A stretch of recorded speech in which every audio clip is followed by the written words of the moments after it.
Di depan Allah ada atiu, di depan Rasul ada atiu, karena mentaati Allah dan Rasulnya sifatnya mutlak, absolut. Sementara mentaati ulil amri minkum sifatnya bersyarat, tidak mutlak. Tidak mentang-mentang dia dijuluki pemimpin di tengah-tengah kalian, lalu serta-merta kita harus taati secara membabi buta, tidak. Dan di ayat itu langsung sudah dijelaskan apa yang menjadi syarat ketaatan pada ulil amri minkum. Satu, syaratnya dia harus minkum, dari kalangan kalian, dari kalangan orang beriman. Tapi itu bukan syarat satu-satunya. Syarat kedua apa? Bismillahirrahmanirrahim. Assalamualaikum warahmatullahi wabarakatuh. Alhamdulillahirabbil alamin. Wassalatu wassalamu ala asyrafil anbiya'i wal mursalin sayyidina Muhammadin wa ala alihi wa ashabihi ajma'in. Faqala Allah Ta'ala fi kitabihil karim ba'da a'udzu billahi minasyaitonir rajim.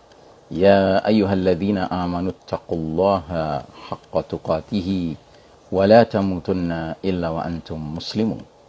Wa qala ta'ala fi ayatin ukhra wa idza qara'tal qur'ana ja'alna bainaka wa bainal ladzina la yu'minuna bil akhirati hijaban mastura.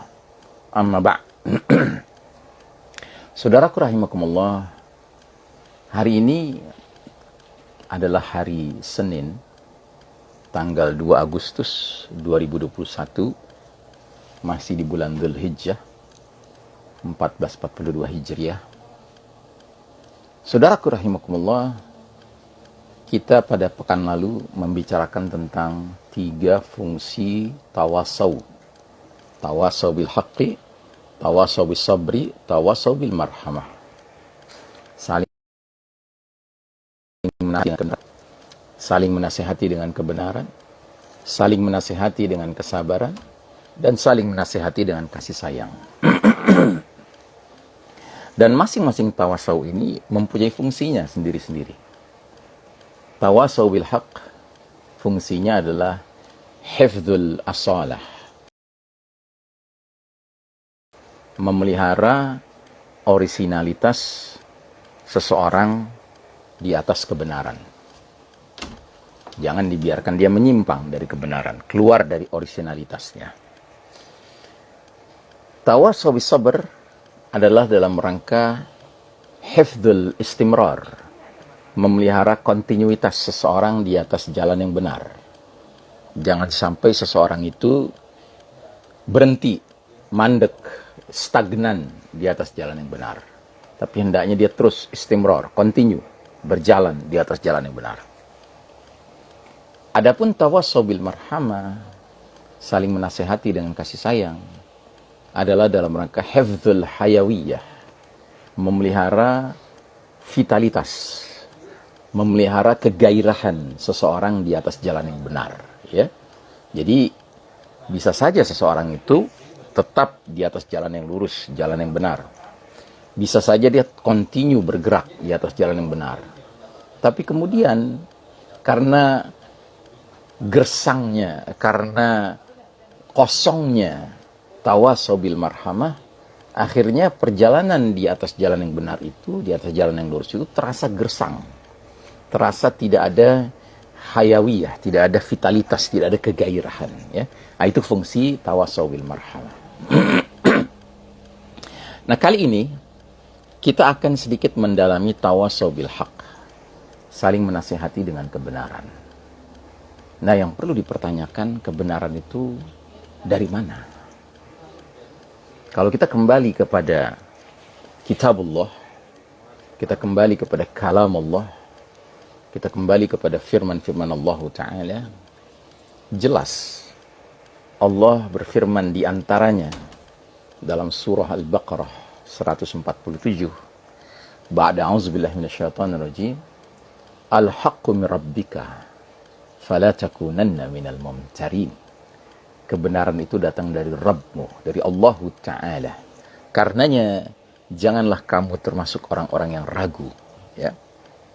Nah, karenanya kalau kita berbicara tentang tawasau bil haq, saling menasehati dengan kebenaran, yang terbaik upaya melakukan hifdzul asalah, memelihara orisinalitas seseorang agar kembali tadinya menyimpang dari jalan yang lurus menjadi berada di atas jalan orisinal, jalan yang lurus itu, adalah dengan mengingatkannya kepada kebenaran yang bersumber langsung dari Allah Subhanahu wa taala, yang berarti Al-Qur'an, firman Allah, kalam Allah, atau kebenaran yang datang dari Rasulullah, utusan Allah, yakni as-sunnah an-nabawiyah, ahadits asy-syarifah, hadis-hadis yang mulia dari Nabi Muhammad sallallahu alaihi wasallam. Mengapa? Karena dua sumber inilah yang dijamin kebenarannya tidak akan pernah berubah, tidak akan pernah beralih, ya. Sebagaimana pesan Nabi SAW dalam hadisnya yang masyhur, taraktu amraini lan tadillu abadan in tamassaktum bihima, kitabullah wa sunnati. Kutinggalkan pada kalian dua pusaka, dua warisan, yang mana kalian tidak akan tersesat selama-lamanya selagi kalian berpegang teguh kepadanya. Nah, kedua pusaka itu adalah kitabullah Al-Quran dan sunnah Nabi Muhammad SAW. Nah, jadi saudaraku rahimakumullah, pengkondisian keluarga kita menjadi keluarga yang berorientasi kepada Allah dan Rasulnya, Al-Quran dan Sunnah, ini sangat penting. Kenapa? Karena dengan demikian, kita telah membangun suatu suasana, ya, menghayati bahwa the source of truth, sumber kebenaran itu, ya, hanya datang dari Allah. Karena yang datang dari Rasulullah SAW pada hakikatnya juga dari Allah Ta'ala. Sebagaimana yang Allah abadikan dalam salah satu ayat mengenai Nabi Muhammad SAW. Allah berfirman, "Ma yantiqu anil hawa, in huwa illa wahyun yuha." Apapun yang diucapkan oleh Muhammad SAW bukanlah produk hawa nafsunya. Ia tidak lain adalah bimbingan, ilham dari Allah Subhanahu wa taala. Ya, karenanya di dalam Al-Qur'an berulang kali disebutkan pentingnya mentaati Allah dan mentaati Rasul. Mutlak sifatnya. Sementara mentaati selain daripada Allah dan Rasul sifatnya bersyarat.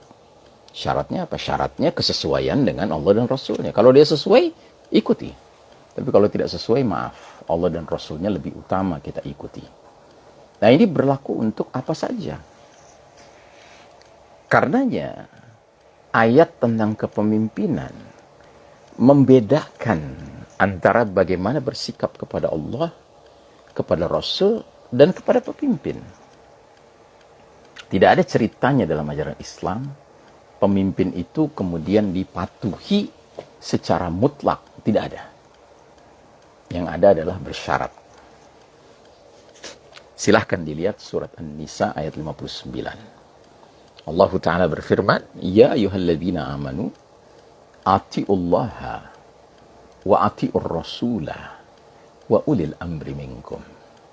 Hai orang-orang beriman, taatilah Allah dan taatilah Rasul dan ulil amri minkum, para pemimpin di antara kalian.